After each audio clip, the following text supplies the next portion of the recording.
na gị ụmụ Igbo ekene m ụnụ. Taa bụ Eke, ka ụbọchị taa bụ Eke maala anyị mma.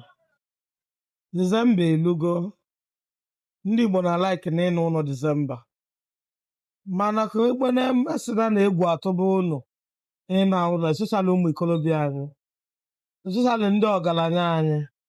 Ihe a bụ the period unu ga-ana n'ụlọ wee jee nyere ndị vigilanti aka, empawa afa, si goo iwe eji echekwaba obodo, gogodo igwe eji echekwaba obodo, ka emedieshon na 45 ndị vigilanti. Mana o nwere alụ nchọ ịtụnye maka ndị vigilanti, ebe ọ bụ na some people nọ na soshal midia wee na-accuse ndị ESN si n'ọba bụ ndị na-eje egbusi ndị mmadụ n'ala Igbo. Ndị mmadụ dịka Chioma Amiri ka ọ gịnị ka a na-akpọ aba nwaanyị anwa. That woman have been on social media wee na-condemn ESN, a condemn eho IPOB, ama ma ọ mmadụ bụ IPOB. Ọkwa sị IPOB bụ indigenous people of Biafra. So kedu ka mmadụ dị ndụ si na ya jere akwụkwọ, ya bụ Chioma, onye mali ata get to this video. Kedu ka esi wee sị na ị gụrụ akwụkwọ na ibi America, mana ịghọtara that na a whole Igbo race and ihe niile gbakọta na si na wa bụ Biafra, which comprise of Rivers, Ijaw, the Urhobo, them, the Edos. Ndị niile kweta na wa bụ Biafra esi na ba ncha bụ terrorist. Chioma ijikwa anya gị nne. So n'ihe m na-ekwu bụ dikonu, onwe ihe m believe karịcha dịka ndị nna nna anyị basi wee believe bụ n'ịṅụ iyi. Ọ bụ na ndị SCN vọrọ avọ n'ala Igbo na anyị chọọ ka anyị prove ụmụnna anyị wrong na the accusation, biko ndị vigilante a ga-eme ọbụ ma ọ bụ ndị nọ anọ si dobe n'iyi na baghara egbu, na baghara anụ ọchọchọ, na baghara agba amasị, na baghara egbu mmadụ, baghara kidnapụ, ma ṅụọ iyi. Ihe a na-ekwu azakwa m iyi a na-eji agbabọ ihe ọ ghara ịṅụọ ime enyi ogbuo within 7 days. Si wetee dobe n'iyi ka anyị dị serious na anyị chọrọ ịzọta ala Igbo, anyị dị serious na anyị chọrọ sekuriti na ala Igbo. Unu ga-involve ọdịnala. Ana m akwa ndị ọgaranya, ndị ikolobịa, ndị niile ibe na-eme Igbo na-abụ ovu n'obu ya n'ụlọ Krismas, unu na-alụ na akpọkọ ndị vigilanti. Unu achọ alụsị kala akaba ya ji wee ṅụrụ anyị iyi, wee duebe n'iyi, wee nye m igwe meji ihe echekwaba obodo. Ọ bụghị ichekwa obodo n'ime obodo unu niile bụ ọbịa.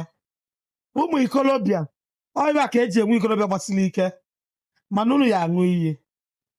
Ka ekpere ebe na-esi na onye mgbede nwere onye a sị na ego ji wee baa anya eji wee ego bụ onye o ji wee je sel kwa out.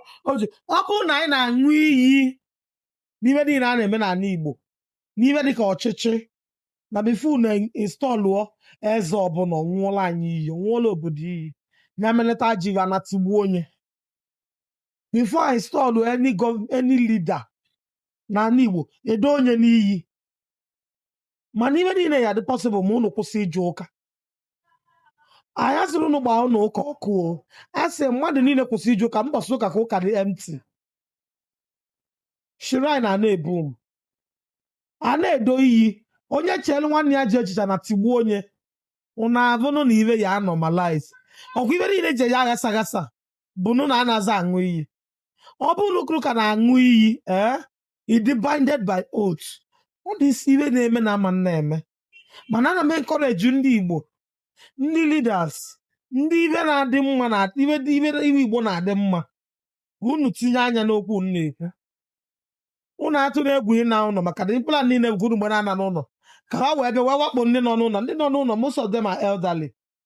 Anyị nwekwa youth gbasiri ike nọ n'ụlọ, mana ndị nọ n'ezi ya eji ego wee je empawa. Ọkwa ife ibe na-emenụ, onye jide ego nya ma ntụọ CCTV o, tinyebe CCTV na be unu, strategic point in the town. Ndị ji ego ya emenwu ibe niile. Ibe anyị niile bụ obi nwanne. Igwe bụ ike, nke onye ya emenwu ya atụghị, nke onye ya emenwu ya atụghị. Ọkwa ibe eto na-aja ebe a lụọ pọt na Port Harcourt. Asụ ụmụ Igbo ndị na-azụ ahịa na Ọnịcha, n'Ọka, n'Enugwu, tụvanụ kọntena unu tụrụ ibe eto seaport. Iwe niile bụ iwe eji enyere Igbo aka. Iwe ya ekwu ipe ana Igbo akwụrụ chụm. Ana Igbo enwe ngabasị na ọ bụrụ ịpụtazi ibu okolota ọbịa milonia eje lụọ manshọn ebe ahụ o milonia nke lụọ milonia nke alụọ ọ na-avịọ ka anyị mee n'Igbo ka Igbo tọọ ụtọ anyị nwa bụ ụmụada anyị batakwanụ ka obodo dị anyị mma ka anyị nọsaa arụ ekene m unu eketa amaala unu mma